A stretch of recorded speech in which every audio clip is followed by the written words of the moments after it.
café, des nénés et des tas de bonnes choses.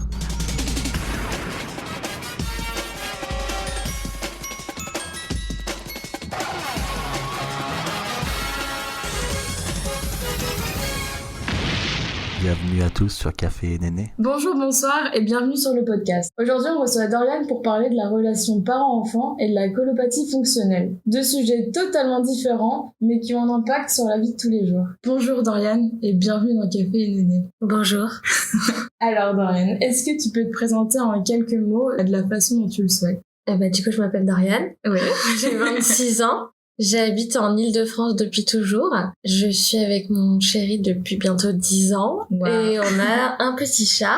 Et je travaille dans l'immobilier. Est-ce que tu peux nous dire un peu plus ce que t'aimes dans la vie? J'aime les choses simples. Ouais. J'aime manger. J'aime découvrir de beaux endroits dans Paris, surtout autour de la nourriture. J'aime les séries, la lecture, le yoga. T'aimes bien aussi tout ce qui est un peu naturel, notamment au niveau de la cosmétique. Depuis pas mal de temps, tu t'es tournée vers des alternatives vachement plus J'ai une vie clean. Intégralement tournée vers le modèle éco-responsable. Enfin, j'essaye en tout cas dans tous les domaines, la cosmétique, les vêtements, l'alimentation, beaucoup. Donc oui, c'est vrai que c'est quelque chose qui me tient à cœur depuis quelques années, qui fait partie de ce que je suis maintenant. Maintenant, est-ce que tu peux nous parler un petit peu de ton rapport à ton corps lorsque tu étais enfant et même après en grandissant? Alors, c'est une question un peu particulière parce que j'y ai réfléchi beaucoup et en fait, je me suis rendu compte qu'en grandissant, c'est vrai que j'avais un rapport un peu détaché de mon corps. J'ai eu tellement de souffrances physiques, on va en parler après, que j'ai toujours eu une relation d'incompréhension. Je comprenais pas certains symptômes, je suis pas forcément très à l'aise. On va parler après de la colopathie fonctionnelle, mais c'est pas la seule maladie entre guillemets que j'ai eue. J'ai eu une keratospilaire à la peau, par exemple. C'est quoi? C'est des petits boutons que t'as sur les bras. Ah, c'est pas localisé en haut, justement, des bras? En fait, moi, quand j'étais petite, j'en avais énormément, mais partout. Donc, même en étant petite, j'aimais pas me mettre bras nus. Je vois ce que c'est un peu granuleux. Oui, c'est rouge, des boutons, tu vois. Et comme entre enfants, on se moque un peu les uns des autres. Donc, depuis toute petite, j'étais très à me cacher, à pas comprendre certaines douleurs. Et en fait, c'est en devenant grande que j'ai eu cette insouciance et cette tranquillité de s'exposer parce que tous ces problèmes se résolvaient avec le temps. Donc, j'étais pas une petite fille libre, détachée, non, pas du tout. Mais du coup, tu disais par rapport à tes bras. Les jambes aussi, j'avais. Les jambes et les bras? Ouais. Mais ça, c'est... donc, je me rappelle plus du nom. La keratospilaire. Voilà, ça touche je sais plus combien de personnes. Genre, moi, je sais que j'en avais, étant adolescente, juste sur le haut du bras. Beaucoup de gens en ont. Mais genre, dans mon entourage de l'époque, je pense que genre, il y en avait énormément de personnes, plus jeunes, plus âgées, genre, qui avaient ça. Et j'étais en mode, en fait, c'est genre... moi, je le prenais genre en mode... C'est comme les grains de beauté parce que il y a tant de personnes qui en ont, donc ça doit être un truc... C'est sûr, après, t'as des gens, c'est tellement extrême qu'ils en ont sur les joues, et donc ça peut être un complexe un peu. Donc en fait, j'ai toujours été très complexée, même encore aujourd'hui, je suis complexée, mais mon rapport à mon corps, c'était essentiellement tourné, je pense, vers le complexe, malheureusement. Et maintenant, aujourd'hui? Ça va un peu mieux. Ouais, déjà parce que ma keratospilaire, j'en ai quasiment plus. J'ai appris à vivre avec mon corps et j'apprends à l'accepter chaque jour qui passe. C'est cool, ça. Ouais, et puis moi, il y a un truc qui m'étonne beaucoup en ce moment, c'est en regardant des anciennes photos de moi au lycée, etc. Je me rends compte que j'étais très dure avec moi. C'est-à-dire que aujourd'hui, j'ai pris du poids depuis quelques années, depuis que je suis avec mon amoureux, etc. J'ai peut-être plus de légitimité à me trouver entre guillemets en surpoids, etc. Même si tu restes sûrement très dur avec toi. Voilà, je reste très dur avec moi, mais du coup, le fait de voir des photos et de me souvenir qu'à l'époque, je me trouvais pas du tout belle, je me trouvais grosse, je me trouvais... Et quand je les vois, je me dis, mais en fait, j'aurais dû profiter parce que franchement, je me dis, putain, j'étais quand même jolie, ça va, tu vois. Et donc, ça m'a aidé à prendre du recul avec ma manière de voir les choses aujourd'hui. Je me dis, attention, il y a ce décalage de perception des choses, donc en fait, ça vient certainement de là aussi. Donc il faut faire attention à ça. Ouais. C'est vrai que pour le poids, tu nous l'avais dit, je pense que c'est quelque chose qu'on a quasiment toutes, où on a l'impression d'être assez disgracieuse. Je parlais de l'époque du lycée, mais même collège, c'est pas une période hyper facile. En fin de compte, quand tu regardes, t'es en mode... pour moi, je parlais des fringues, genre en mode, ok, je me fringuais pas, ok, je me fringuais bizarre. encore aujourd'hui. Mais genre ouais, j'étais pas si mal que ça. Genre Mais pourquoi je me trouvais si deg à l'époque, fou, franchement. Ça fait peur. Limite, tu te dis qu'on passe à côté de tellement de choses en se privant parce qu'on s'interdit de s'aimer et du coup de profiter. Et après, à terme, quand tu regardes, tu te dis, mais en fait, j'aurais pu me mettre en jupe. J'aurais pu, je sais pas, m'habiller comme je voulais, me coiffer comme je voulais, parce que, déjà, je fais ce que je veux d'une. Et de deux, il y avait aucun problème. Alors, pour moi, à l'époque, pour moi, tout était un problème. Et donc, je me dis, attention, ça me rend plus conciliante avec moi-même aujourd'hui. Je me dis, peut-être que dans 10 ans, c'est pareil. La situation dans laquelle t'es aujourd'hui, peut-être que t'auras 30 kilos de plus après une première grossesse et tu te diras, qu'est-ce que j'aurais dû profiter quand j'avais 25 ans. Franchement, j'étais vraiment plus jolie. Donc voilà, faut faire attention à ça. Ouais. Donc maintenant, on va parler du premier sujet pour lequel je t'ai fait venir ici.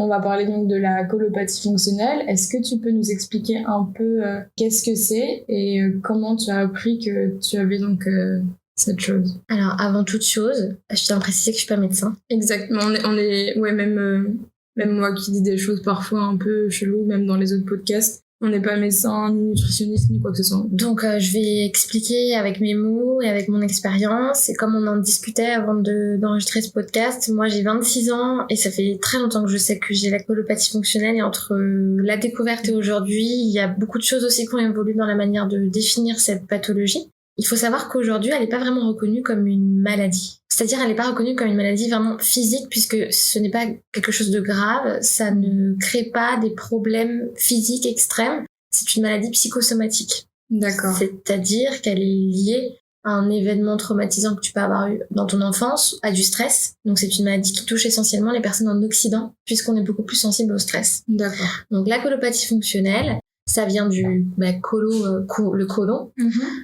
Donc c'est un trouble que vous avez au niveau des intestins et du côlon. Et en fait, ça peut se traduire de manière extrêmement différente pour tous les individus. Moi, j'ai jamais eu de vrais problèmes. J'ai toujours eu mal au ventre, le ventre lourd, des ballonnements. Alors que bon, voilà, on va rentrer dans des sujets un peu plus charmants quand on parle du côlon. Il y a des gens, ils ont des diarrhées, des problèmes vraiment beaucoup plus handicapants. Oui, des problèmes où genre t'es obligé de te barrer direct aux toilettes, sinon voilà. On peut pas trop camoufler, quoi. C'est ça. Mais c'est quelque chose avec lequel tu vis toujours. Mais c'est pas par exemple comme la maladie de Crohn où là tu vas faire des échographies et tu vas avoir des réels problèmes au sein de l'intestin ou de l'estomac, etc. C'est pour ça que moi on a mis beaucoup de temps à me le déceler puisque justement tu n'as aucune... On peut pas physiquement le dire t'as ça parce que si je me trompe pas. Mais en tout cas, normalement, physiquement, t'as pas un symptôme qui fait qu'on te dit « Ah oui, c'est sûr, c'est une colopathie fonctionnelle ». C'est un ensemble de plein de choses qui font qu'on définit cette pathologie. Voilà. D'accord. Et du coup, tu peux nous parler un petit peu de genre quand est-ce qu'on a commencé toi à t'en parler? Alors, faut savoir que quand j'étais petite, donc vraiment les débuts d'école primaire, j'avais tout le temps mal au ventre. Mais j'avais vraiment tout le temps mal au ventre et j'avais du mal à digérer certains aliments. Mais je n'avais aucun symptôme, aucun vomissement, rien. Donc je me souviens, par exemple, des fois dormir chez mon oncle et il me disait, mais en fait, tu veux juste pas aller à l'école le lendemain, tu dis que t'as mal au ventre, tu fais semblant parce que... Et c'est vrai que du coup, j'avais une relation très cérébrale avec mon ventre parce que j'essaie toujours de déceler, bon alors si je mange ça, est-ce que c'est trop irritant, du coup je peux pas. J'avais tout le temps mal au ventre. Et on se disait, bon, j'ai peut-être une allergie. Et au final, on se rendait compte que ça n'avait rien à voir avec ce que je mangeais.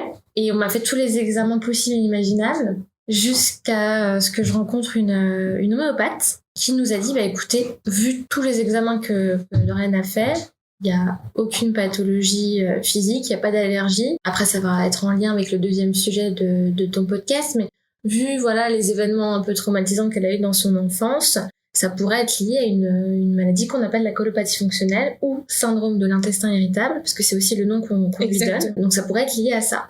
Et donc c'est cette homéopathe autour de 8-9 ans qui a décelé ma maladie. Voilà. Et est-ce que tu étais allée voir des médecins généralistes avant? Oui, on était allé voir...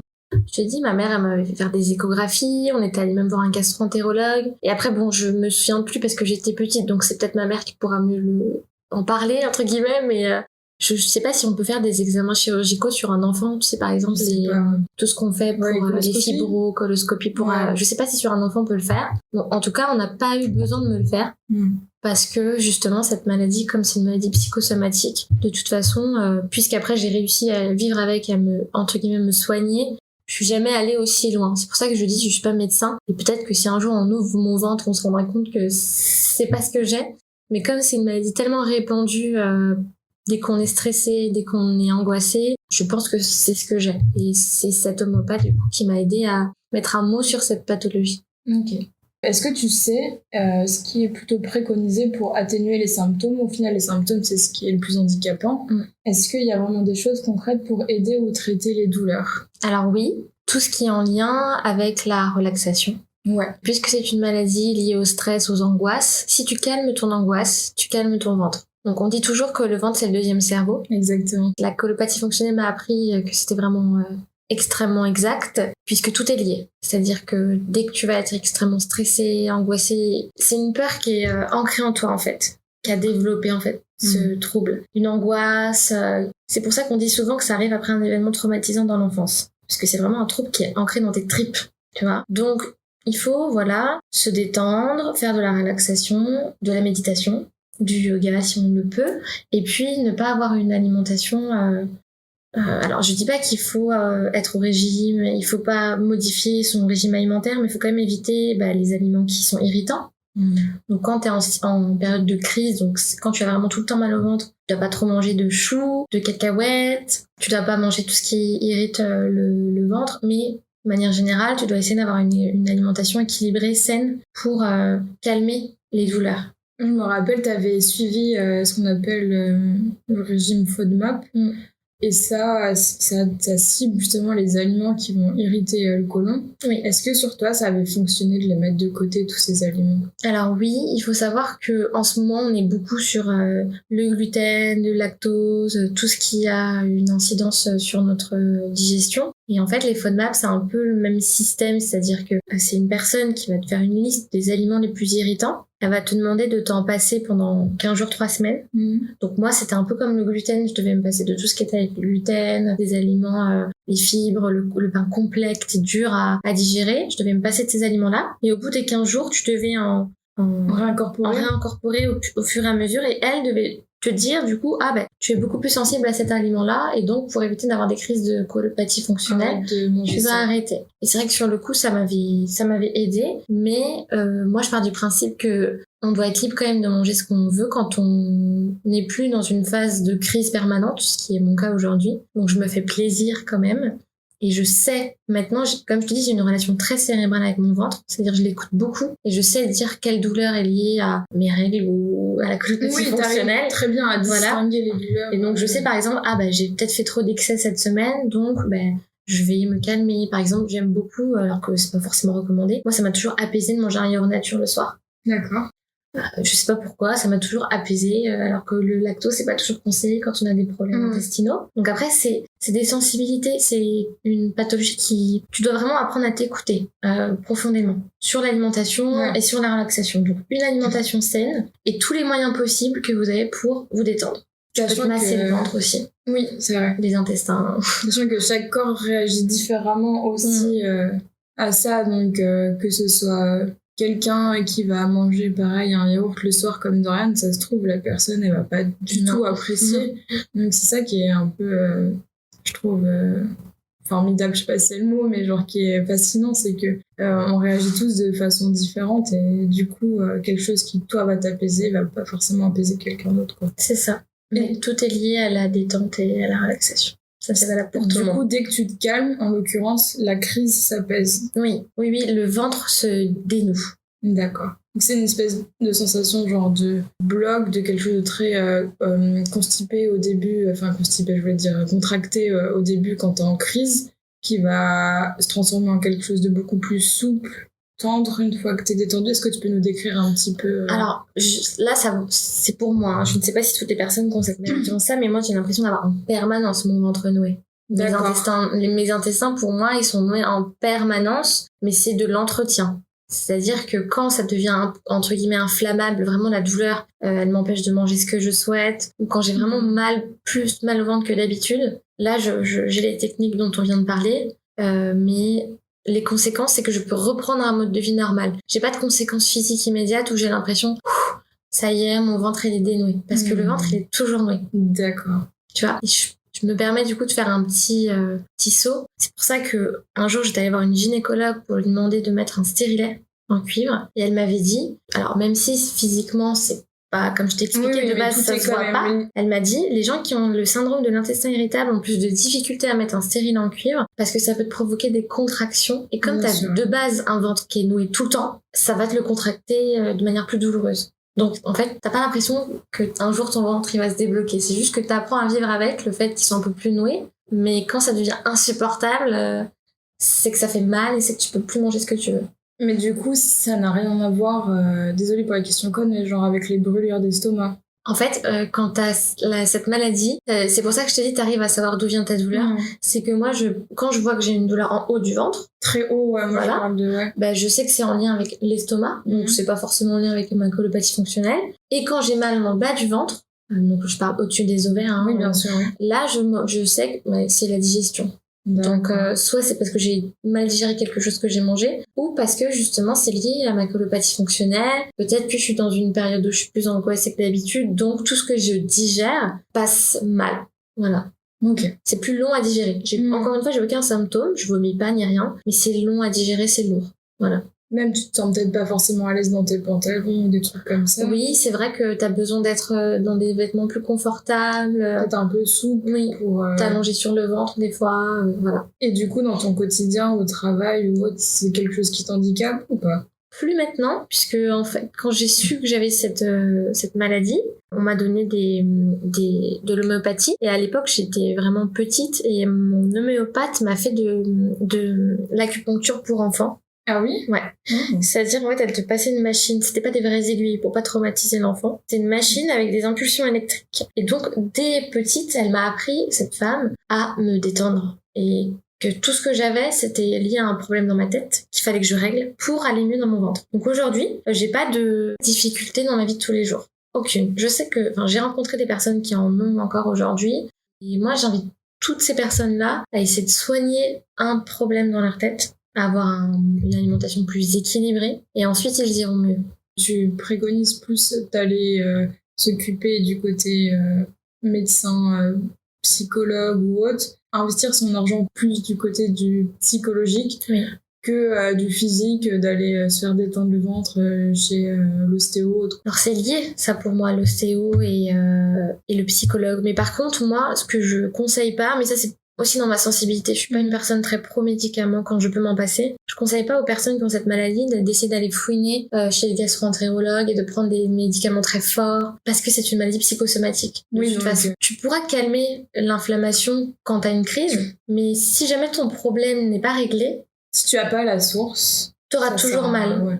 Tu souffriras toujours. Donc voilà. Après, chaque personne est différente. Il y a des personnes, elles ont besoin de plus avoir mal très vite. Donc ces personnes-là, bien sûr, c'est normal qu'elles essayent de prendre des médicaments. Oui, il faut mettre son temps surtout, plus que son argent, à essayer de comprendre d'où ça vient et à essayer du coup de se calmer, de se détendre et comme ça on appréhendra le futur de manière plus sereine et du coup le ventre se détendra. C'est vrai que on n'a pas forcément l'envie parfois de s'occuper du côté mental, dans le sens où tu te dis moi en fait j'ai pas de problème, alors pourquoi je commencerai à essayer de trouver où est le problème, tu vois. Et je sais qu'il y a pas mal de personnes qui sont dans ce cas-là à même se dire, tant que c'est pas visible, tant que je suis pas en train de mourir là tout de suite, je vais pas faire d'efforts pour bien sûr. Ou tu peux très bien te dire, je vomis pas, j'ai pas la diarrhée, j'ai rien. Tu peux très bien dire, j'ai peut-être mangé quelque chose de trop gras, donc c'est trop lourd.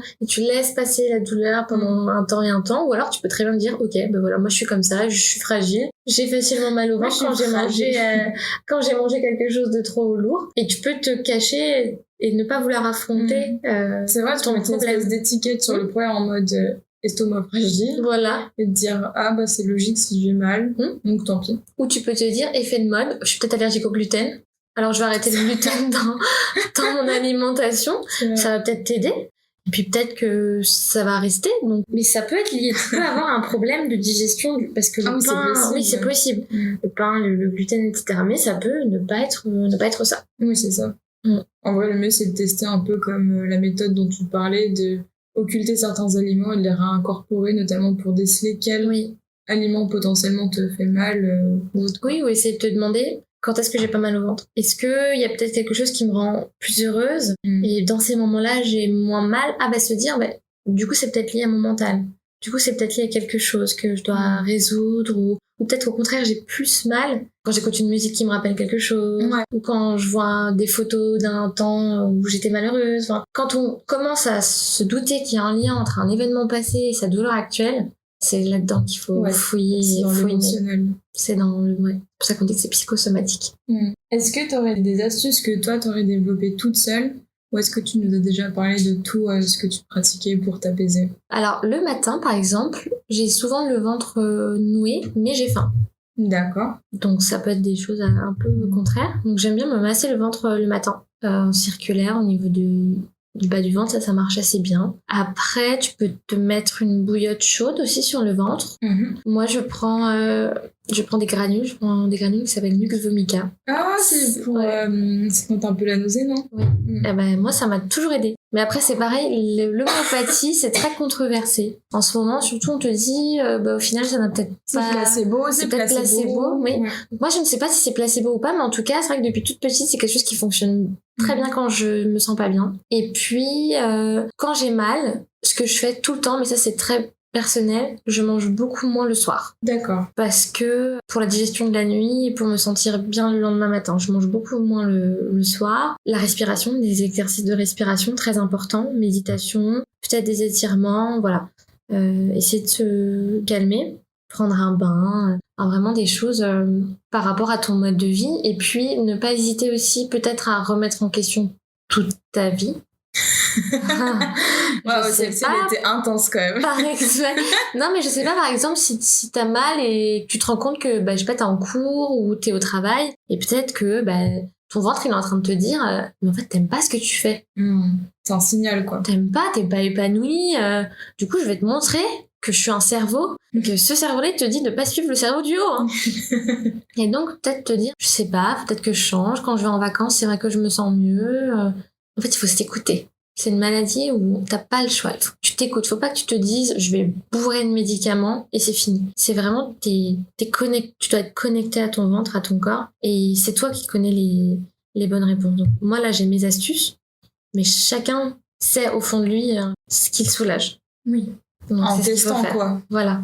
Tu vois, tu prends un thé, ça te fait du bien. Donc, tu prends un thé vert. Des choses qui sont bonnes pour le ventre, qui sont bonnes pour la détente. Ouais. Voilà. Donc maintenant, on va passer au moment du jeu. Mystère. C'est parti. Du coco néné. Du coco néné. Est-ce que... J'ai pris de pas regarder les questions. Je vois pas. Ah, ok. J'ai mes lentilles, mais même avec mes lentilles, je vois pas aussi loin. Parce que l'écran est tourné vers nous, du coup, elle peut voir toutes les... Mais je t'assure, je vois pas. Et là, je suis en train de m'inquiéter sur ma vue. Je devrais peut-être retourner voir mon ophtalmo. C'est tout petit, c'est normal que tu vois pas. Ouais, mais bon. Bref, on vois rien. On commence. Donc, est-ce que la colopathie fonctionnelle est invisible à l'œil nu ou est-ce qu'elle présente ce qu'on pourrait appeler des lésions ou autres? Justement, je pense qu'elle est invisible à l'œil nu. Eh ben, exactement. Merci. Eh bien, Sherlock. Contrairement à d'autres pathologies digestives qui, elles, présentent des symptômes visibles, des modifications corporelles visibles, telles que, justement, on disait des lésions, mais ça peut être kystique ou autre, la colopathie, en fait, comme elle est émotionnelle, principalement, tu ne peux pas la déceler. Et non. Mais ça, tu l'avais un tout petit peu dit quand même. C'est pour ça qu'on peut mettre du temps à poser un diagnostic. Oui. Vu que t'es dans le flou, voilà. Que tu vas à tâtons, te demandant est-ce que j'ai plutôt ça, est-ce que j'ai plutôt ci. Et c'est pour ça que quand t'as un enfant, on peut te dire tu n'as rien. Tu fais comme si t'avais mal au ventre pour ne pas aller à l'école. Alors que c'est vrai. Alors que tu as quelque chose. Deuxième question. Est-ce que la colopathie fonctionnelle touche approximativement un Français sur 10? Oui, mais peut-être que c'est 1 sur 10 ne le savent pas. Je vois pas, je te jure que je vois pas. Mince, je te fixe l'écran. Mais je vois rien. Ok. Mais ils ne savent pas. Oui, bon, déjà, alors du coup, c'est pas un Français sur 10, donc c'est pas bon. C'est plutôt 4 Français sur 10 Ah oui. qui sont touchés par ça. Et effectivement, le non-diagnostic fait que les chiffres restent assez flous en fin de compte, mais que donc sur ces 4 Français sur 10, il peut peut-être même y en avoir plus, ou alors les personnes ne sont pas au courant. Oui. Donc dans ces cas-là, bon, après, c'est aussi un chemin que tu fais de toi-même plus pour le bien-être, mais chacun prend soin de soi à sa façon, et comme il y a des personnes qui vont passer au second plan à l'aspect santé. Oui, ou t'as d'autres gens qui font tellement confiance à la science qu'ils se disent, bon ben, j'ai rien. J'ai fait une échographie. Ouais, Physiquement, j'ai rien. Donc ça doit être dans ma tête, mais négativement. C'est-à-dire, ils refoulent un petit peu, ils disent, mais non, c'est dans ma tête, c'est rien. Donc ils laissent courir. Et d'autres personnes, comme je te dis, qui pensent que c'est dû à autre chose. Tu sais, si t'as mal aux intestins, tu peux très bien te dire, bon, ben, c'est ce que j'ai mangé ce midi, ça doit pas être très bien passé, ou je suis stressée, j'ai la boule au ventre. Ouais. Et tu te dis, ça va passer. Ou tu te dis, genre, c'est trop gras, c'est de la merde ce que j'ai mangé, du coup, c'est normal. Exactement. Ouais, j'avoue. Mais tu te dis pas que c'est une pathologie. En fait, pour ça. Mais en fait, je pense que tout ça, ça résume la colopathie fonctionnelle. Ouais, c'est vrai.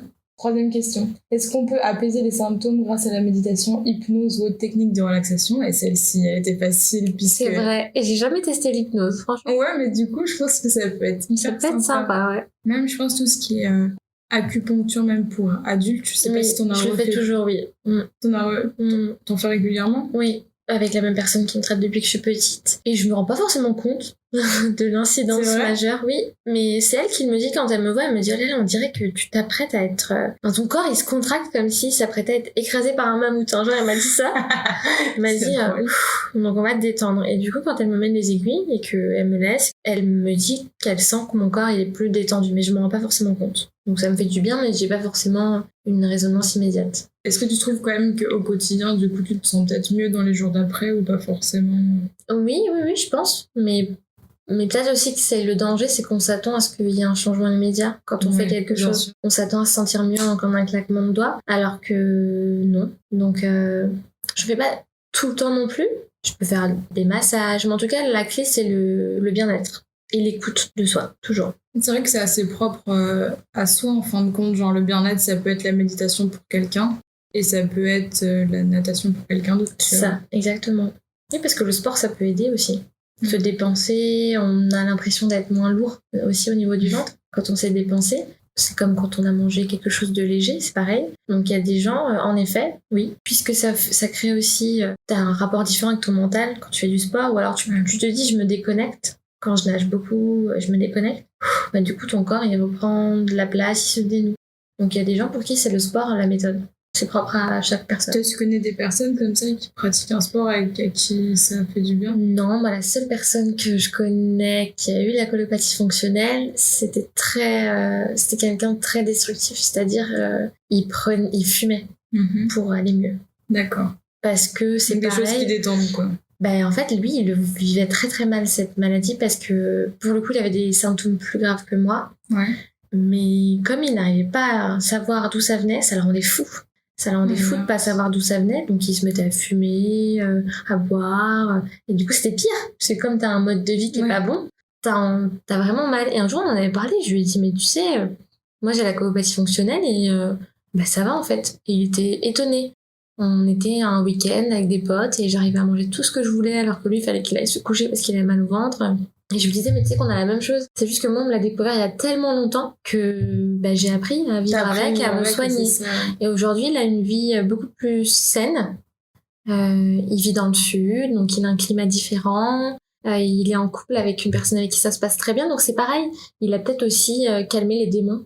Ouais, probablement. C'est de ça sa vie. C'est la seule personne que j'ai croisée qui avait la même chose que moi. D'accord. Voilà. Est-ce que se forcer à manger lentement, ça peut permettre de limiter tout ce qui est maux de ventre après ou autre? Oui, et c'est quelque chose que je devrais faire plus souvent. J'avoue, c'est dur. Bah oui, parce que la mastication allège la digestion. Après, si tu donnes à ton intestin quelque chose qui est pas bien mastiqué, c'est plus lent, plus dur pour lui de digérer. Parce que si t'as bien mastiqué, lui, son travail, il est allégé. C'est vrai, on appelle ça aussi genre manger en pleine conscience. Oui. Et donc, c'est-à-dire pas manger en 5 minutes top chrono avec son smartphone dans une main. Et c'est prendre conscience de chaque bouchée et de prendre le temps de mastiquer et notamment saliver suffisamment, ça permet aussi après C'est ça. de digérer plus facilement. C'est une question un peu piège. Une tisane bien chaude ou un verre d'eau glacée, ça fait du bien. Je pense que le verre d'eau glacée, ça fait pas du bien. Mais la tisane bien chaude non plus. Moi, on m'a toujours dit l'eau tiède. Eh ben, c'est exactement ça. En fait, les températures extrêmes, c'est pas du tout bon pour le corps. Encore plus quand on a la colopathie fonctionnelle. Mais du coup, c'est faux. Enfin, moi, j'avais eu tendance à entendre bon, t'es bien chaud, genre vraiment très chaud, une tisane hyper chaude. En fait, non. Enfin, non, c'est pas bon. Et moi, je sais que j'étais allée voir une personne qui pratiquait un peu la médecine ayurvédique. Et elle m'avait dit, le matin, au lieu de faire le verre d'eau avec le citron, prends un verre d'eau tiède. Ouais. Et bois un verre d'eau tiède, et que ce soit la première chose que tu bois le matin, ton ventre il se sentira beaucoup mieux. Ah ouais. Ça fera bien, ça va allumer la machine tranquillement avant de prendre ton petit déjeuner. De l'eau tiède, pas le citron qui agresse un peu ou le thé très chaud. Mais bon, il faut vouloir apprécier de prendre un verre d'eau tiède quand tu... T'as déjà essayé, toi? Ouais. Moi, j'ai déjà essayé, franchement. T'as pas aimé? Ah, pas du tout. Moi, j'ai pas aimé, mais j'ai entendu mon ventre gargouiller. Merci, Dodo. Et je me suis dit, mais en fait, oui, ça doit vraiment avoir une action physique. Ouais, je te jure. Donc, je me suis dit, je vais continuer. Mais ça, c'est comme les résolutions, hein. Tu fais ça 2 jours et puis après, t'oublies. Ouais, ça te passe à côté. Voilà. Bon, en fait, le truc, c'est que je sais pas si c'est à cause de Paris. Moi, j'habite à Paris. Mais genre, quand je mets mon verre d'eau tiède, là, je peux dire bonjour au calcaire. J'arrive à... Ouais. Et je suis en mode, j'ai pas envie de boire ça. Je peux pas le boire. Là, genre, c'est... Tu vois, les particules de blanc, je suis en mode... Alors, j'ai le choix entre soit boire ça, soit faire couler de l'eau froide, la faire chauffer à la casserole, genre, ça n'a pas de sens Oui, je pour boire un verre d'eau. Du coup, je suis en mode, ok, restons avec mon verre d'eau froide. Mais ouais. Tu peux prendre un thé, le poser et le boire quand il est tiède. Bah ça, c'est ce que je fais, j'arrive jamais à le boire bouillon de toute façon. Voilà, ça peut vraiment te faire du bien. C'est vrai. C'est tout pour les questions. Du coup, on va passer à une petite aparté sur, pareil, sur les liquides, les boissons gazeuses ou les boissons contenant de tout ce qui va être aspartame. Je sais pas, c'est vachement revenu dans mes lectures et disait que genre ça flinguait particulièrement. Ah oui, mais moi, de toute façon, je ne sais pas si c'est lié, mais j'aime pas du tout les boissons gazeuses et pétillantes. Et ça depuis toujours. Bah, c'est probablement lié aussi, ou alors c'est juste... Non, franchement, ça m'arrive des fois dans un bar, j'ai pas envie de boire d'alcool, je vais boire un coca, mais c'est exceptionnel. Et oui, en effet, quand tu en bois, tu vois tout de suite que c'est pas très bon pour toi. Non, parce que tu sais, on a vachement tendance à dire un petit coca, ça fait du bien, ou boire un perlici et tout. Enfin, personne dit ça, mais genre... Bah, le coca, c'est vrai, pour quand tu as mal au ventre, mais il faut que tu le touilles. Dégazéifie, non? Il faut que t'enlèves les bulles et tu le laisses un peu chauffer. Quand j'ai eu une gastro magnifique pour le Nouvel An. Il y a quelques le soir du Nouvel An, j'étais au coca avec ma cuillère et je touillais dedans pour le prendre sans bulle. J'adore ma vie. Voilà, j'adore ma vie. Mais ça apaisait. Un peu chaud sans bulle. C'est ça apaisait, honnêtement. Ouais, bah après, il faut ce qu'il faut pour... Puis t'avais pas l'impression d'être une pauvre fille avec son verre d'eau le 31 décembre. T'avais au moins un petit truc sucré, sympa. Coca. On va dire que c'est assez festif. Moi, j'ai acheté... comment ça s'appelle? Moi, j'étais pas bien aussi le 31 parce que je revenais de San Francisco et j'étais en jet lag, mais j'étais dans le mal parce que j'étais arrivée tôt à Paris. Or, du coup, j'avais une seconde journée à passer en étant éveillée. Et du coup, j'ai fait un mélange Red Bull suivi après d'un faux champomis parce que mon Carrefour s'était fait dévaliser. Quand je dis dévaliser, c'est qu'il y avait même plus de... Enfin, tout ce qui va être champagne, machin, ça, il n'y en avait plus. Mais champomis, il n'y en avait plus. Et j'ai réussi à trouver une pauvre bouteille de genre champobulle. Non, je sais plus ce que c'était, une contrefaçon du champomis. De champomis, perdue dans un vieux rayon genre qui n'avait rien à voir. J'étais en mode, bon, ça fera l'affaire. De toute façon, je suis déjà dans le mal. Mais voilà, du coup, petite pensée à toi aussi qui était dans le mal. Petite pensée à tous ceux qui étaient dans le mal le jour du 31 et pas le jour du 1er. C'est tellement ça. Ouais. Du coup, on va passer à la seconde partie du podcast. Un sujet beaucoup moins rigolo. Oui, un sujet beaucoup moins rigolo. On peut en parler en rigolant quand même. Hein. Oui. Je vous assure. C'est un sujet un peu plus délicat, mais on a gentiment accepté de bien vouloir en parler. Oui. Du coup, c'est parti. On va parler de la famille. On va parler notamment du fait que tu as été élevée uniquement par ta mère. Dès petite, tu as su que ton père, il était toujours en vie. mais que lui, il avait fait le choix de pas t'élever. Donc, comment ça s'est passé de connaître cette information et notamment donc, comment ça s'est passé pour toi et aussi au niveau de ton entourage? Eh ben, ça s'est passé que ça m'a fait développer une colopathie fonctionnelle. Tout simplement parce que là, quasiment la même année, on m'a diagnostiqué cette maladie, je l'ai rencontrée pour la première fois. Ça remonte, ça, tu peux nous parler un peu?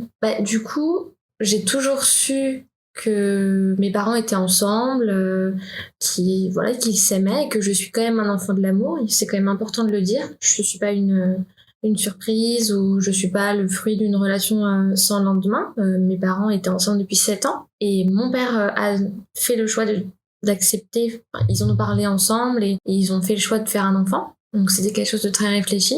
Mais au cours de la grossesse de ma mère, il a rencontré quelqu'un d'autre. Et il a voulu, en fait, en quittant ma mère, il a voulu que je naisse pas. Donc en fait, ma mère était déjà assez avancée dans sa grossesse, elle devait être entre 6 et 8 mois de grossesse. Et il lui a dit, écoute, moi je te quitte, mais du coup je ne veux pas de cet enfant dans ma vie, puisque notre histoire est terminée, ça signifie que ta grossesse doit se terminer aussi. Waouh, il a fait... Et donc il lui disait, ce que je peux te proposer, c'est peut-être qu'on aille en Angleterre ou dans je ne sais quel pays où il est possible encore d'avorter à ce stade avancé. Oui, c'est quelqu'un de très bien. Et ma mère a refusé, et donc ils sont partis chacun de leur côté. Et le jour où je suis née, ma famille maternelle a emmené ma mère là où j'ai grandi ensuite toute ma vie. Du jour au lendemain, mon père ne savait pas où on était parti.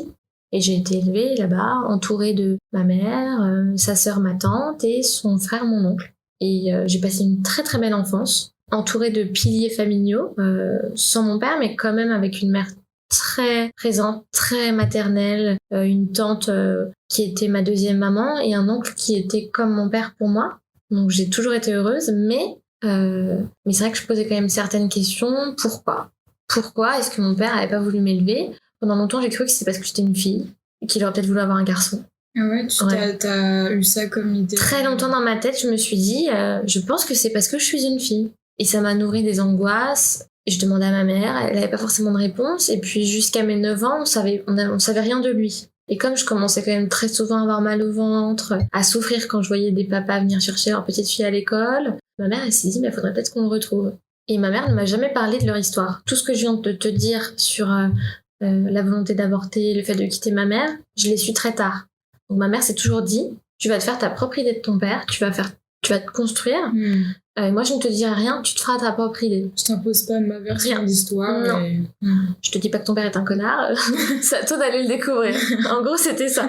Je te laisse. Ouais. Et elle a décidé de tout faire pour le retrouver. À l'époque, il n'y avait pas Facebook, etc. Elle avait appelé la voisine de ma grand-mère, parce que je ne connais pas non plus ma grand-mère paternelle. Et du coup, ils ont retrouvé un numéro de téléphone et je l'ai retrouvé comme ça. Comment mon entourage l'a vécu? En fait, on n'en parlait pas tant que ça ensemble. À part avec ma mère qui voyait que j'étais pas bien et qu'il fallait que je le retrouve. Le reste de ma famille, je pense, ont tellement voulu me protéger qu'ils ont tous fait comme si tout était normal et c'était pas grave. Que c'était quelqu'un de pas bien, c'était sa connerie à lui, mais on n'en parlait pas. On n'en parlait pas. En gros, si toi t'amenais pas le sujet sur la table ou si ta mère voyait pas forcément... Enfin, si elle non plus n'amenait pas le sujet, vous en parliez pas, quoi. Non, je pense qu'il faisait ça pour me préserver. Oui, ce qui est tout à fait compréhensible de toute façon. Je pense. Du coup, tu dis à 9 ans, il y a eu cette volonté de le retrouver. Or, c'est pas à 9 ans que tu l'as rencontré ici?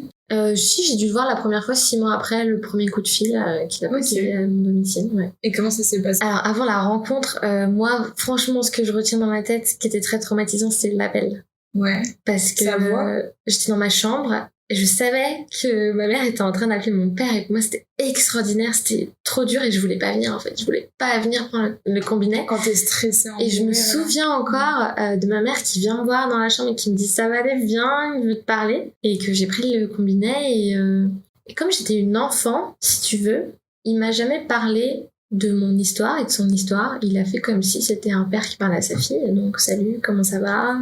Est-ce que tu travailles bien à l'école? Enfin... genre, il a enchaîné direct une conversation classique. En même temps, je le comprends avec le recul. Parce que j'étais petite et je le voyais pas me dire salut, il m'a dit je suis ton père, Star Wars. Et il m'a dit, je me souviens plus exactement de tous ces mots, mais je serais ravie de te rencontrer, j'ai toujours pensé à toi, j'ai jamais cessé de penser à toi, mais rien de plus que ça. On va se voir bientôt, etc. Voilà. Et après, quand on s'est vu, il était venu chez moi, il m'avait ramené des vêtements. Il m'avait acheté des vêtements neufs et je me suis j'étais trop fière. Que je me disais, voilà, enfin, c'est ça un parent. C'est quelqu'un qui te fait des cadeaux, qui prend soin de toi. Mon père il était plein de bonnes promesses. C'est-à-dire, maintenant que je sais que t'es là, je vais prendre soin de toi. Je t'ai toujours recherché. Il a toujours dit qu'il m'avait cherché. Je sais que c'est faux aujourd'hui. Okay, mais il disait, oui, j'ai toujours tout fait pour te rechercher. Et quand je vois qu'à l'époque, ma mère, il n'y avait pas Facebook, il n'y avait même pas quasiment pas, on n'avait pas internet chez nous. Elle a remué ciel et terre pour chercher une dame qui était la voisine de ma grand-mère et qu'elle a réussi à le retrouver. C'est que lui aurait pu réussir. Bien sûr. Par exemple, ma tante, qui connaissait donc très bien mon père, donc la sœur de ma mère, a toujours eu le même numéro de téléphone fixe. Donc tu vois, par exemple, juste s'il avait appelé ce numéro de téléphone, il aurait su où j'étais, il m'aurait retrouvé. Donc il ne l'a pas fait. Mais toi, d'entendre ça à l'époque, ça t'a fait quoi? J'y croyais. Je me disais, ça y est, je vais retrouver mon père, c'est fini. Mais au final, ce qui était quand même très important pour moi, c'était enfin de pouvoir mettre un visage sur qui il était. J'avais que des vieilles photos. Et en fait, d'avoir une origine. D'avoir, voilà, ça y est, je sais qui je suis, je sais qui est mon père. C'était très important. Et après, je pense que t'es habitué un peu à une absence, malheureusement. Donc, c'était dur pour moi, mais je me doutais que demain, elle allait pas revenir vivre à la maison. C'est pas forcément ce que je souhaitais. Mais je voulais être importante à ses yeux. Parce que pour moi, c'était important d'être importante aux yeux de son père. Je pense que c'est légitime. Tous les enfants... Bien sûr. Il y a quasiment tous les enfants, c'est acquis pour eux. Et ça devrait être acquis pour tous les enfants. Et c'est pour ça que quand j'étais à l'école et que je voyais des petites filles courir dans les bras de leur papa, venir les chercher, moi, je comprenais pas. C'était incompréhensible pour moi. Ça me rendait pas triste. C'est pour ça que je pense que ça a généré mon problème de ventre. Parce que c'est quelque chose, du coup, que j'ai enfoui. Ouais, c'est ça. Ça me rendait pas triste, mais j'étais dans l'incompréhension. Et du coup, ce que je réclamais de lui, c'était pas forcément de la tendresse et de l'affection, c'était de l'explication. Bien sûr. Que j'ai eu beaucoup plus tardivement. Ouais. Est-ce que tu t'es déjà retrouvée dans des situations où ce personnage, enfin je dis personnage parce qu'au final il faisait pas intégralement partie de ta vie, où le fait de pas avoir de père présent à la maison, ça t'a porté préjudice ou tu t'es sentie exclue? Dans 2 cas, et ça a toujours été lié à l'école. D'accord. C'est pour ça que maintenant que je suis une adulte, ça va beaucoup mieux. Et c'est un reproche que je fais à l'école, honnêtement. Ça a peut-être changé aujourd'hui, puisque maintenant, t'as quand même des modèles de famille qui sont différents. Par exemple, t'as des familles homosexuelles, des familles monoparentales, ça, etc. Ça n'existait pas du tout à l'époque. Ça n'existait pas. Enfin, ça pouvait exister, mais enfin, du moins, c'était pas mis en avant, rien que dans les formulaires. Alors déjà, moi, le truc qui était le plus dur, c'était de faire les cadeaux de fête des pères. Ça, c'était super dur pour moi. C'était horrible pour moi. Je l'ai donné à mon oncle, mais à partir... justement, ce qui a été l'élément déclencheur pour ma mère, c'est que un jour, on a dû faire un cadeau de fête des pères et je suis partie. C'était au centre aéré. Ça m'a submergée. J'en avais marre, je voulais pas. J'avais pas mon père. Donc, je suis partie. Et c'était une surveillante qui m'avait rattrapée et le soir, elle avait dit à ma mère, écoutez, je crois que votre fille, il y a un truc à faire avec son père, quoi. Il y a des questions qui commencent à venir dans sa tête, faut faire quelque chose. Donc, il y a les cadeaux de fête des pères et vraiment, bon, je vais le lier encore à l'école parce qu'il y a aussi un truc avec l'état civil que je voulais dire, mais l'école, c'est quand ils te disaient, par exemple, quand tu faisais une langue étrangère, pour faire travailler ton vocabulaire, on te faisait passer au tableau et tu devais dire comment s'appelait ton père, qu'est-ce qu'il faisait dans la vie, tes parents, etc. Et moi, mon père, je savais même pas ce qu'il faisait dans la vie. Et du coup, honnêtement, ça me mettait en colère contre l'école parce que je n'allais pas à l'école pour revivre ça. Ou alors, quand on te faisait remplir les bulletins, il fallait que tu dises père. Et moi, du coup, je barrais, je mettais mère. Ma mère, elle me disait, mais ne barre pas, t'as quand même un père. Je disais, mais je ne sais rien de lui, donc je barre. Puis après, t'as toujours le prof qui te regarde quand il voit que t'as barré et il a un petit peu de peine pour toi et ça c'est insupportable. Ouais, la pitié c'est pas quelque chose d'agréable. Et donc les formulaires c'est aussi lié à l'état civil. L'état civil c'est super chiant parce que du coup moi je suis de père inconnu puisque mon père ne m'a pas reconnu à la mairie. Ta mère te reconnaît d'office quand elle naît, c'est l'acte de naissance. Elle peut ne pas te reconnaître? Elle peut ne pas te reconnaître si elle accouche sous X, mais normalement ça se fait à la maternité. T'as une mère. Quand il arrive, t'as une mère, à part si elle ne veut pas, mais t'as une mère. Ton père, à part si tes parents sont mariés, donc t'as une présomption de paternité si tes parents sont mariés. S'ils ne le sont pas, bah, c'est ton père qui doit aller à la mairie, qui doit dire oui, voilà, je suis le père de tel enfant. Ça veut dire beaucoup sur notre société quand même. Ouais. Peut-être que ça évolue aujourd'hui, mais je ne crois pas. Donc si des juristes, après des Nous médecins, écoutent. passent par là, excusez-nous de déformer certaines choses, mais en tout cas, moi, c'était comme ça à mon époque. Et du coup, dans toutes mes démarches, c'était listé. Je sais que il y a pas longtemps, j'ai refait ma carte d'identité et mon passeport. Il fallait encore que j'écrive père inconnu. Et ça, c'est super chiant. Ou encore, si un jour je me marie, bah, devant tout le monde, on dira que je suis père inconnu, quoi. Et franchement, Ah oui, c'est vrai qu'ils font... ils font la lecture ils font la lecture L'état civil, t'as raison. de l'état civil. Et ça, t'as pas besoin, en fait, de le savoir. Donc, et ça, je pense que c'est pareil aussi pour les enfants qui sont orphelins ou tous les problèmes familiaux. Les choses les plus problématiques, c'est l'école et l'administration, je trouve. Parce que quand t'es adulte, c'est pour ça que je disais que maintenant ça va mieux. Au travail, personne me demande ce qu'a fait ma mère dans ma vie ou mon père. Ouais. Ça y est, je suis une grande fille, c'est moi qui compte. C'est pas mon père qui compte. Et ça t'aide beaucoup dans ta construction. Donc c'est les deux choses les plus, entre guillemets, traumatisantes, excluantes. Oui, c'est ça. Ouais. Est-ce que tu penses du coup qu'il vaut mieux être mal entouré, donc avec un parent qui agirait pas forcément selon nos attentes ou nos espoirs, enfin, en gros qui correspond pas à nos critères, disons, de parents basiques, ou alors est-ce qu'il vaut mieux faire face à l'absence d'un parent? Honnêtement, je sais pas. Je sais qu'elle est dure cette question. Mais ce que je peux dire, c'est que je sais pas comment le formuler, mais tu peux pas souffrir du manque de quelque chose que tu ne connais pas. Donc, moi, c'est un peu ma chance. C'est-à-dire que vu que je n'ai jamais vécu avec mon père, ben, je sais pas ce que c'est. Donc, ça me manque moins qu'une personne peut-être qui aurait vécu quelques années, puis suite à un divorce, le père serait parti. Voilà, ça me manque moins. D'un autre côté, un père, même s'il agit mal, pour moi, tant qu'il a fait la démarche de venir reconnaître son enfant et de s'en occuper, même s'il s'en occupe mal, pour moi, c'est déjà gage de respect. Tu trouves? Ouais, honnêtement. Parce que, et puis il y a des parents, ils savent pas faire, mais ça reste des parents qui sont là. Alors, il y a des gens, ils font les pires crasses. Il y a des parents qui sont pas là, mais qui sont là. Ouais, mais en fait, ça dépend vraiment comment tu perçois les choses. Moi, je sais qu'il était pas là du tout, donc limite, c'est mieux, je trouve, parce que j'en ai moins souffert. D'un autre côté, peut-être que des fois, j'aurais préféré au moins qu'ils me reconnaissent. Quitte à mal se comporter et se barrer. Tu vois, quand tu regardes des documentaires, des émissions, des trucs, ou des livres, enfin... N'importe, ouais. Tu sais que tes parents, souvent, je sais pas, par exemple, on va encore en parler du cas si tu te maries, t'as beaucoup de pères, même si c'est les pires connards dans toute leur vie, c'est important pour eux d'accompagner leur fille à l'église. Des symboles de parents. Ouais. Et rien que pour ça, bah, c'est quelque chose que moi j'aurais pas, parce que j'ai eu zéro rien, tu vois. Donc, tant que le parent en lui a l'amour et l'a prouvé au moins une fois, c'est déjà mieux que moi qui n'ai rien eu du tout. En fait, c'est un peu ambivalent. S'il y a un peu, c'est mieux que rien. Ça dépend. C'est pour ça que je te dis, c'est compliqué de répondre parce que au jour le jour, voilà, au quotidien, je pense que c'est moins difficile de gérer l'absence totale que les déceptions et la tristesse des actions d'un père ou d'une mère. Parce que tu sais quelque chose que du coup tu subis quotidiennement, alors que l'absence, malheureusement, on s'y fait. Et moi, après voilà, ça c'est ma version des choses. Il y a des gens pour qui l'absence c'est dur tous les jours. Il y a pas de souci. Moi là, je parle de mon expérience. Moi, ça va être dur quelquefois quand je suis assise face à la mer et que je me dis putain, mais mon père c'est un bâtard. Pourquoi il a pas voulu m'élever? Là, ça m'énerve, ça me fait mal. Et le lendemain, ça va mieux.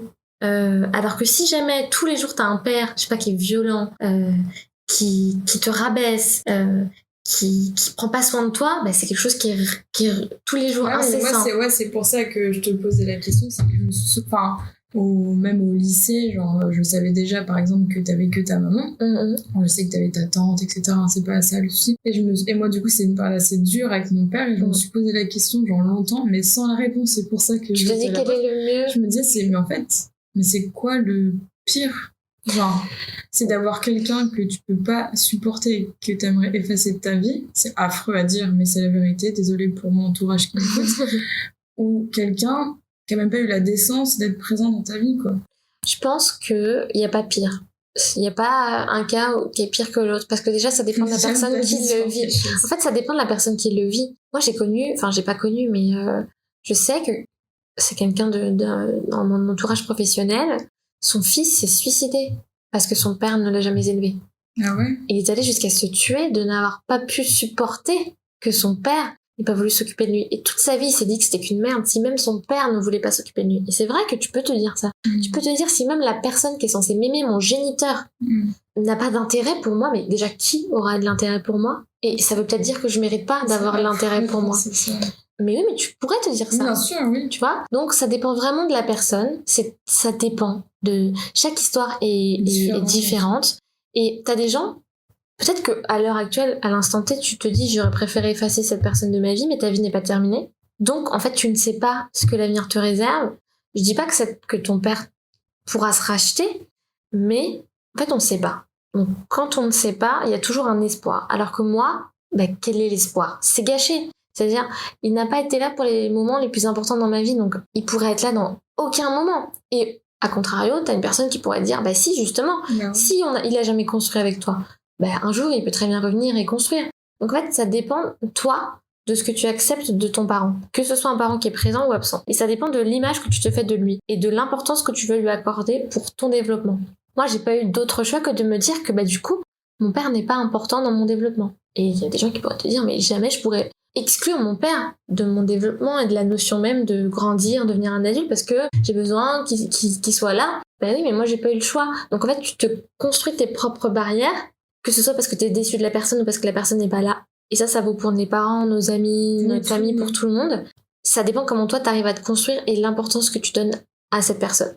Et au final, pour toi, la solution, c'est l'absence. Moi, ça a été la libération, l'absence. Donc, l'absence, ça peut être une réponse de se dire, ça détruit moins que l'omniprésence de douleur.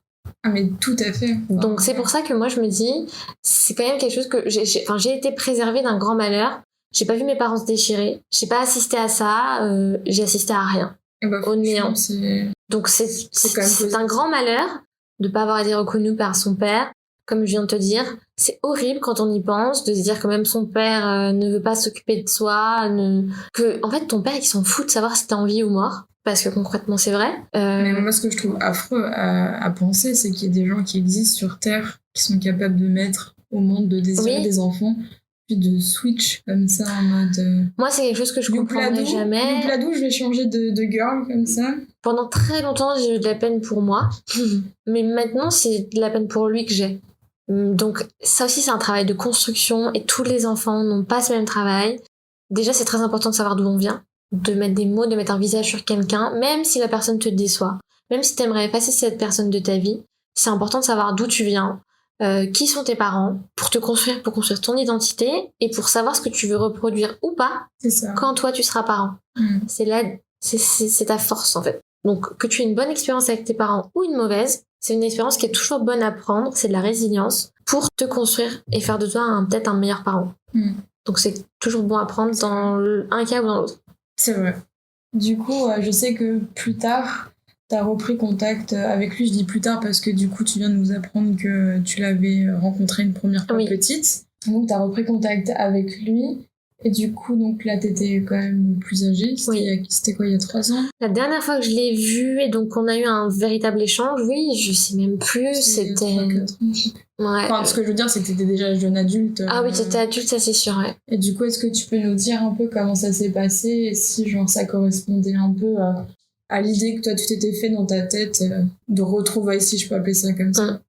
Déjà, entre... mon enfance et mon âge adulte, on a eu des échanges téléphoniques, il oubliait mon anniversaire, il me parlait de ma mère d'un ton pas très agréable, donc je commençais à comprendre un peu le personnage et je commençais à me détacher de plus en plus de lui et à grandir, à accepter les choses. Et après, quand j'ai été adulte, j'ai voulu le voir pour justement avoir l'échange qu'on pouvait pas avoir quand j'étais petite parce qu'il me préservait de ça. J'étais une petite fille aussi.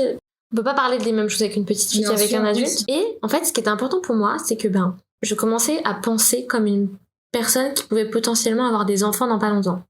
Donc, j'avais besoin de parler avec lui, d'adulte à adulte, de géniteur à géniteur, si je puis dire. Parce que c'était incompréhensible en fait pour moi de savoir, de se dire comment on peut abandonner un enfant quoi. Ouais. Enfin, du coup quand je suis allée le voir, il était trop mal. Parce que Ouais, papa. j'étais blindée face à lui. Il pouvait plus pas m'atteindre, il pouvait rien faire. Et lui, au contraire, il était venu me voir pour m'offrir la possibilité de réintégrer ma vie. Parce que comme je suis en couple depuis très longtemps, lui, il se disait, bah, je vais rencontrer ton copain, je me rachèterai avec tes enfants, je serai là à ton mariage. Enfin, ça y est, il voulait essayer de faire le père parfait, etc. Mais moi, je peux pas. C'est pas possible pour moi. Donc, j'ai eu certaines réponses et j'ai pas eu les réponses que je voulais parce que je sais que même lui, il peut pas répondre à ça. Lui, il me dit qu'il pensait à moi tous les jours. Pendant longtemps, il m'a dit que c'était la faute de ma mère parce que ma mère était partie se réfugier avec sa famille loin de lui, alors qu'il aurait très bien pu chercher à me retrouver. Pendant longtemps, il s'est placé en victime. Et quand je l'ai mis face à ça, face à toutes ses responsabilités, il m'a demandé pardon. Donc c'était important pour moi d'avoir ce pardon. Mais j'avais quand même en face de moi quelqu'un qui était mal dans ses pompes et qui savait pas vraiment. J'avais de la peine pour lui limite parce qu'il savait pas pourquoi il avait fait ça. Et je pense que c'est quelqu'un de très égoïste qui pense d'abord à son bonheur personnel avant le bonheur de ses enfants. Mais c'est peut-être ça la réponse. Et il se rachètera jamais. Et je veux pas qu'il se rachète parce que pendant longtemps j'ai fait des études de droit pour essayer de pouvoir l'attaquer en justice, essayer de récupérer de l'argent qu'il nous avait jamais donné ou essayer de plus être de père inconnu mais d'avoir une reconnaissance sur mon livret de famille. C'est lui qui me l'a proposé quand on s'est vu. Il m'a dit si tu veux, je peux te reconnaître. C'était quelque chose qui a toujours été hyper important dans toute mon enfance. Mais là, c'est moi qui lui ai dit non. Parce que déjà, ça fait ma force. C'est mon histoire. Et je veux pas qu'elle soit oubliée, balayée d'un revers de formalité administrative. Je refuse maintenant. Et parce que si jamais il me reconnaît, aujourd'hui, je suis une adulte. Donc ça veut dire que c'est pas pour m'aider si un jour je vais pas bien. C'est pour que je l'aide, que je sois forcée à l'aider si lui un jour il ira mal, parce que je suis son aîné. Et donc si un jour, je sais pas, il est dans des difficultés financières, etc., bah s'il me reconnaît, c'est moi qui devrais m'occuper de lui. Et ça, c'est impensable. Et en fait, les mots, ça m'a guéri de parler avec lui, de lui dire tout ce que je pensais, de lui faire part de mon incompréhension. Et maintenant, on se parle plus, mais ça me dérange pas. Parce que j'ai eu mes réponses, et parce que même dans son absence de réponse, bah c'est pas grave, je me suis construite. Donc c'est important de dire ce qu'on a à dire à son parent, qu'il soit absent ou présent. C'est important la communication, c'est important de dire ce qu'on ressent. Après, faut faire attention parce que quand on grandit, il faut quand même se détacher un petit peu de ce qu'on aimerait que ses parents soient. Il faut accepter que nos parents, ils sont tels qu'ils sont, qu'ils soient présents ou absents. C'est notre histoire, et ben ça doit s'arrêter là. Ensuite, le reste, c'est à toi de le construire avec la personne avec qui tu partages ta vie, avec les enfants que tu vas créer, tu te crées ta propre famille. Et aujourd'hui, en 2020, t'as plein de familles qui sont très différentes, comme on a dit, des familles homosexuelles, monoparentales, recomposées. Donc ça doit être ton schéma. Tu dois te construire comme tu l'entends. Et il faut se protéger. Donc moi, une fois que je lui ai parlé, c'était la catharsis, quoi. Ça m'a libérée d'un poids et ensuite c'était terminé. Et donc, il a jamais été, pour répondre à la fin de la question, à l'image de ce que j'aurais voulu qu'il soit, mais c'est pas grave. Voilà. Okay. Je sais notamment, tu m'avais parlé du fait qu'il a eu un autre enfant donc avec cette femme-là. Il a eu 3 autres enfants. Ouais, ok. 3 autres. Avec une même femme. Celle pour qui il est... Non. Il est parti avec une jeune étudiante en droit qui lui a conseillé, justement pour éviter de me devoir une pension alimentaire, de me reconnaître. Mais il est pas resté longtemps avec cette Donc tu lui as conseillé de pas te reconnaître? Oui. Elle lui a conseillé de pas me reconnaître pour éviter qu'il paye la pension alimentaire. Et ensuite, l'humain dans tout ça, l'humain balayé au shot, quoi. Voilà. Et ensuite, lui, il a rencontré une femme avec qui il a eu 3 enfants, avec qui il s'est marié, et ses enfants, il les a élevés jusqu'à tard, parce qu'après ils ont divorcé, mais il a quand même élevé ses enfants. Il a élevé 3 enfants dans une belle maison dans le 77 avec un jardin, un chien, tout le cliché de la parfaite famille. Ouais. De savoir donc tu l'as appris, je pense, quand même en décalé du fait qu'il est... Je l'ai su quand je l'ai rencontré à 9 ans. D'accord. Et ça a été quoi ta réaction de savoir que il avait décidé pour le coup d'élever ces enfants-là? Là, c'est mes questions un peu bancales que j'écris de temps en temps, mais penses-tu qu'il y a une sorte de logique ou une justice dans tout ce qui est relations humaines? On peut parler de karma aussi. Au début, bien sûr, c'était super dur quand j'étais petite, parce qu'un jour, il m'a invitée chez lui, je suis arrivée, j'avais 10 ans, et j'ai vu ça, et je me suis dit, mais attends, il n'y a pas de logique entre ce que j'ai moi à la maison avec ma mère et ce qu'il y a là. Pourquoi? En fait, c'est la question qui a été le fil conducteur de mon enfance, c'est pourquoi moi? Pourquoi moi et pas les autres? Pourquoi? Je comprenais pas. Et la réponse, c'est que c'est comme ça, il n'y a pas de réponse. Mais au début, c'était très dur. Le jour où j'y suis allée, franchement, quand je suis partie le soir, c'était une expérience qui était traumatisante pour moi, même si j'ai rencontré mes demi-frères et sœurs ce jour-là, qui eux n'ont rien à voir dans cette histoire, n'ont rien demandé. Et c'est peut-être la cerise sur le gâteau d'avoir ces enfants-là. Mais c'était super difficile. Mais maintenant, encore comme tout, je l'ai accepté. Pourquoi il m'a pas élevé moi et il les a élevés eux? C'est la vie. C'est parce que j'étais sa première. Parce qu'il m'a eu à 25 ans, il était peut-être trop jeune. Peut-être que ma mère n'était pas la femme de sa vie. Et que c'était pas avec elle qu'il avait envie de construire une famille. Je suis pas en train de lui trouver des excuses parce que pour moi, il faut assumer ses responsabilités. Quand t'as un enfant, tu dois t'en occuper, même si tu n'aimes plus la personne.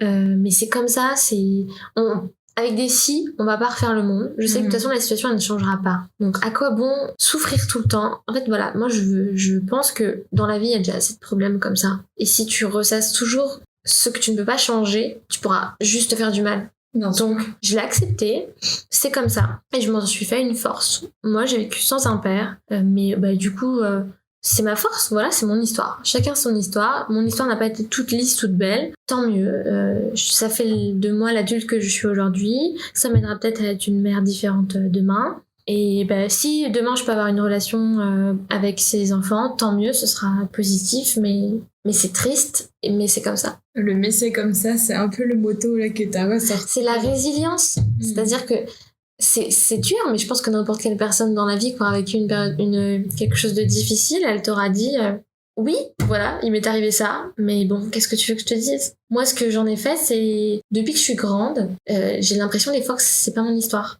Ah ouais? Ouais, des fois j'ai l'impression. Des fois, je me dis, ah oui, c'est vrai, mon père, là, tu vois, en parlant de ça avec toi, je me dis, mais en fait, c'est quel connard, tu vois? Genre, putain, j'en ai chié. Mais vu que ma vie de tous les jours, ça va très bien, en fait, j'ai occulté cette histoire pour me préserver. Et des fois, j'ai des réminiscences comme ça. Mais ouais, non, je me construis. Mes piliers, je les trouve ailleurs. Lui, c'est un géniteur. Ce n'est pas mon père. Donc, j'ai pas eu de père, j'ai eu un géniteur. Ça arrive à plein de gens d'avoir un géniteur et pas de père. C'est pas grave, en fait. Il y a toujours pire, il y a toujours mieux. Et aujourd'hui, je pense que c'est lui qui souffre plus que moi. Tu penses? Ça, c'est sûr. Enfin, moi, pas par rapport à notre histoire à deux, hein, mais oui, tu parles de sa vie. Sais qu'un jour, peut-être même le jour de sa mort, j'en sais rien, il devra faire face à ce qu'il a fait. Je le plains, et moi, plus j'avance dans la vie, mieux ça va. Donc ma période la plus noire, où j'étais la plus vulnérable et innocente, donc l'enfance, heureusement, elle est derrière moi. Même si elle a été heureuse, je suis contente que ce soit terminé. Je sais que par rapport à cette expérience, tu réagis assez mal, on peut dire, au fait de se sentir rejeté ou laissé de côté. Ce qui est totalement logique d'ailleurs, puisque déjà, même sans ce type d'expérience, c'est quelque chose dont l'humain a peur en général. Mais du coup, est-ce que tu penses que malgré cet aspect négatif, ça t'a apporté quelque chose de positif dans ta vie? Oui, c'est vrai que le problème, c'est que j'ai un souci avec l'abandon. Je gère très mal l'abandon, mais la chance que j'ai, c'est que ça fait longtemps que j'ai pas été abandonnée. Et je pense que la chance que j'ai, c'est d'être en couple avec la même personne depuis 10 ans. Moi, ça fait quand même une grosse différence. Parce que quand il nous arrive ça, souvent on peut ne pas avoir confiance en l'homme. Et moi, j'ai eu de la chance, c'est que j'ai été enrôlée. On a pris soin de moi de l'adolescence à aujourd'hui. J'ai rencontré quelqu'un, j'ai rencontré une famille. Et donc, c'est super important, en grandissant, de trouver ses piliers, de trouver, de voir ce que c'est d'autres pères, d'autres relations parents-enfants. C'est très important. Donc, moi, c'est quand même ma chance, c'est que je ne suis pas seule. Je pense que si tu es seule, c'est beaucoup plus difficile. Déjà, j'ai une une relation très forte avec ma mère. Donc ça, c'est un point positif à cette histoire. C'est que ma mère et moi, on est extrêmement proches. Et justement, je pense que je vois la vie du bon côté grâce à ça.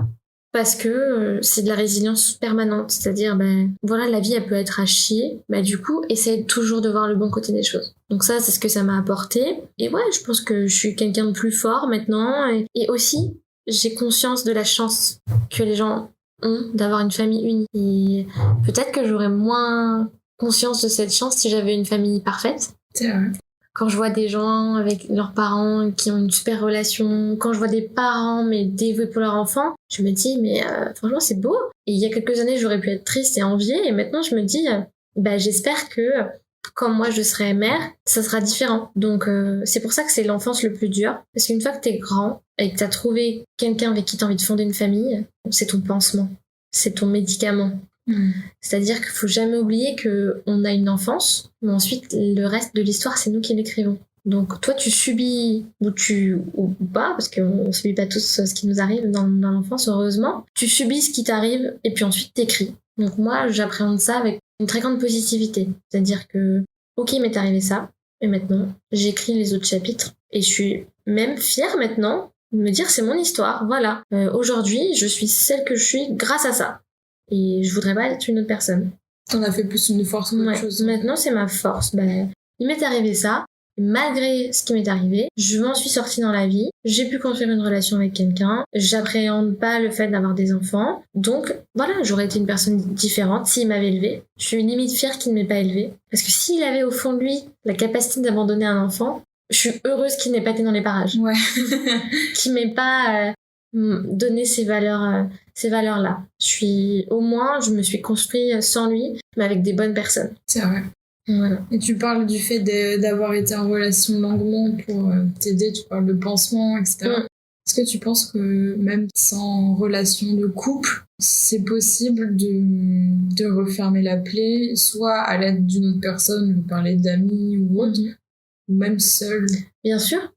Déjà, il faut être en paix avec soi. C'est pour ça que aller parler avec la personne, c'est important. La personne qui est responsable de ta souffrance. Donc là, que ce soit ton père, que ce soit ton ex, que ce soit ton ami, n'importe qui. La communication, c'est important pour fermer la plaie. Et ensuite, il faut trouver un pilier qui remplace le pilier d'un père. Moi, j'ai plusieurs piliers. Je ne dirai jamais que c'est mon copain qui remplace le pilier de mon père, parce que c'est faux. Mais voilà, j'ai renforcé le pilier de ma mère. J'ai mes amis, j'ai ma famille, et aujourd'hui j'ai mon copain, et j'ai sa famille. Et j'ai nos espoirs et nos espoirs futurs de notre famille. Donc je pense que chacun doit déjà communiquer, régler le problème qu'il a avec la personne.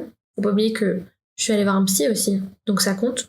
Si t'as besoin, va voir un psy pour essayer de régler ton problème. Et ensuite, trouve ce que t'as pas eu avec ton père, trouve-le chez quelqu'un d'autre. La notion de famille, trouve-le chez quelqu'un pour qui la famille c'est super important. Voilà, tous les défauts que tu reprochais à la personne, oublie-les, accepte-les d'abord, et ensuite les qualités qui lui manquaient, il faut que tu les trouves chez quelqu'un d'autre. Et si tu les trouves pas chez les autres, développe-les toi. Ouais, tu peux aussi. Et comme ça, directement. Tu seras la personne que tu veux être, et ça t'aidera à te guérir par toi-même, comme tu me disais. On peut y arriver seul, mais on est toujours accompagné. Et toi, le psychologue, tu dis que donc t'as été en voir un ou une, Oui. Je sais pas, ça t'a vraiment aidé ou pas? Moi, ma mère m'a toujours dit, quand t'as eu des problèmes dans l'enfance, il faut toujours aller voir un psy avant de devenir adulte pour guérir de ces problèmes d'enfance et être un adulte serein. Donc, elle m'a dit d'aller en voir un autour de mes 16 ans. Et oui, je pense que ça m'a aidé de parler, de comprendre et ensuite derrière de construire. C'était une phase obligatoire. C'est vrai qu'on en a déjà parlé en dehors de ça, toi et moi, mais du fait que si t'es pas un humain, si t'es pas un adulte guéri, mettre au monde un enfant ne fera que reporter tes peurs, tes angoisses ou tes traumatismes sur cet enfant. Tu vois tous les jours, je sais pas, par exemple, des femmes qui ont toujours rêvé d'être danseuses étoiles, qui ont jamais réussi. Quand elles ont une petite fille, elles vont les forcer à aller très tôt à l'école de danse, alors que ça se trouve, la petite fille, elle va pas du tout faire ça, parce qu'elles reproduisent une frustration de ne pas avoir accompli ce qu'elles auraient voulu accomplir. Donc oui, moi c'est ce que ma mère m'a toujours appris, c'est-à-dire tu dois guérir tes problèmes et ensuite tu deviendras une adulte. Après, comme on en parlait un jour, là aujourd'hui on discute, mais peut-être que demain si je suis mère, je supporterai pas de voir mon enfant avec mon mari. Ah oui, c'est vrai parce que je serais jalouse, parce que je me dirais pourquoi moi j'ai pas eu cette chance. J'irai voir encore un psy et j'essaierai de me soigner et ça ira. Voilà, il faut toujours être optimiste et croire en l'avenir. C'est important. Mais c'est vrai que tu te dis, voilà, au pire, j'irai voir un autre psychologue et ça ira. C'est vrai que t'as ce souci de te dire, en fait, je veux que ça aille mieux et je veux faire les choses bien, mais j'ai pas l'impression que c'est forcément le cas de tout le monde, tu vois. C'est sûr, moi, ça me fait peur, le malheur, ça me fait peur, je le fuis comme la peste, donc j'essaie de toujours tout faire pour que ça aille bien et de voir la vie du bon côté. Après, il y a des gens pour qui c'est super difficile d'en venir à là et qui vont toujours s'empêtrer dans des pensées négatives et des pensées noires et se dire mais tu te rends compte, il m'a abandonné, comment tu veux que je devienne un adulte s'il m'a laissé tomber. Encore une fois, c'est ce qu'on disait tout à l'heure, pourquoi. Mais les clés, de toute façon, il n'y a pas de clé universelle, chacun gère une situation différemment, mais ça revient à ce qu'on disait sur la colopathie fonctionnelle. Il faut prendre soin de soi. C'est super important de prendre soin de soi. Donc, prendre soin de soi, ça veut dire guérir de ses malheurs et tous les jours faire des actions pour se chérir. Et les gens qui n'y arrivent pas, c'est là-dessus qu'il faut qu'ils travaillent. C'est vrai. Et c'est des difficultés de tous les jours. Mais si vous avez quelqu'un dans votre entourage qui est comme ça, déjà, rapprochez-vous de lui parce que par mimétisme, ça vous aidera vous à le devenir.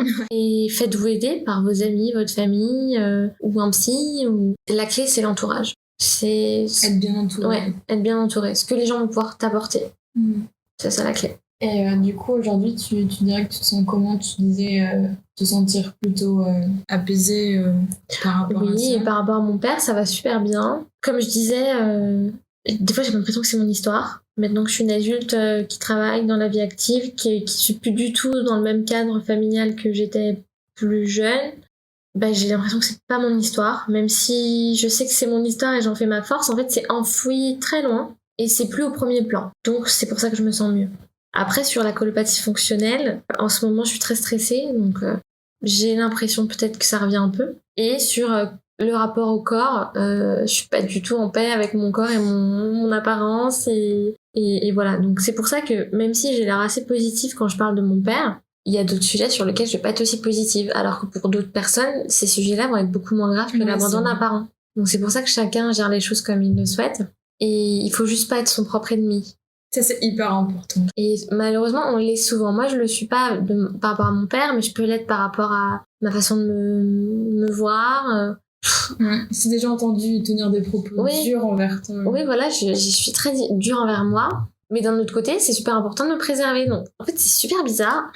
Et la clé de la vie, de toute façon, c'est de trouver un équilibre. Donc, tu pourras jamais être parfaite, mais il faut pas être non plus au fond du trou. Il faut trouver un équilibre pour être bien et pour appréhender les choses sereinement. Comment je me sens? J'essaie de trouver mon équilibre. C'est très bien. Du coup, est-ce que tu aurais des petites choses qui t'ont permis vraiment de relativiser ou t'aider au quotidien? Enfin, plus précisément, est-ce que tu aurais un mot vraiment à faire passer à ceux qui écoutent, qui auraient vécu la même histoire que la tienne? Je parle par rapport à ton père, genre tu disais par exemple c'est la vie tout à l'heure en mode c'est arrivé, du coup je vais vers l'avant. Si j'avais qu'une seule chose qui permettrait de résumer tout ce que tu viens de dire, ce serait quoi? La résilience. Ouais. T'as souffert, mais ça ira. Soit tu vas t'aider, ou soit des gens vont t'aider. Ce qui ne nous tue pas nous rend plus forts. Il faut aussi accepter la douleur et d'avoir mal.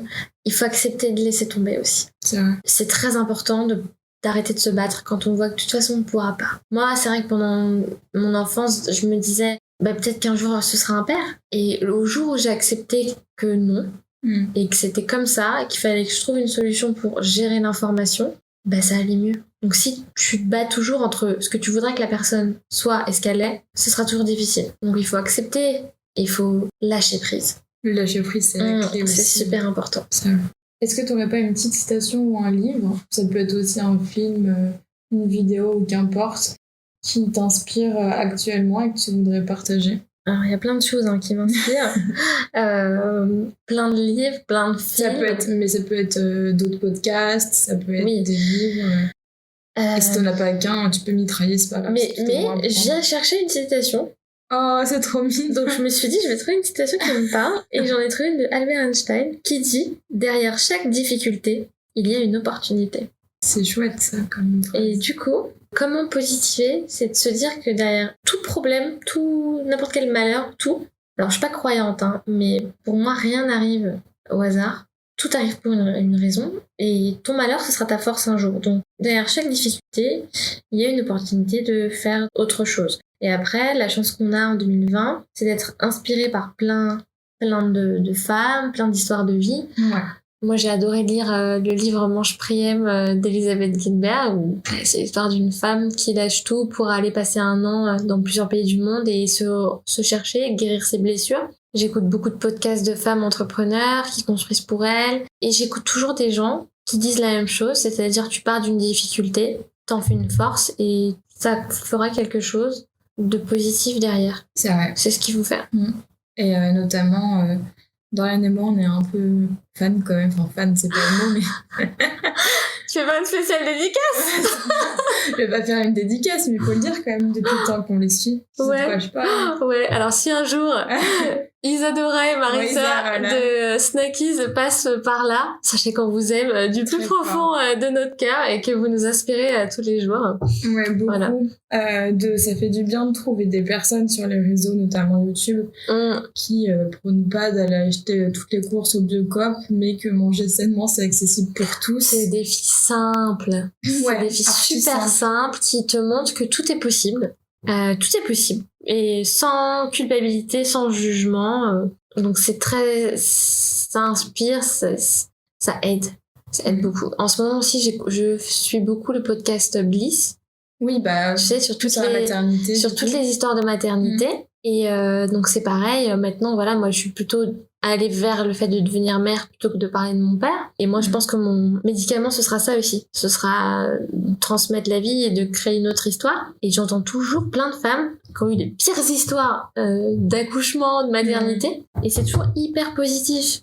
Et encore une fois, c'est ça. C'est derrière chaque difficulté, t'en as fait une opportunité.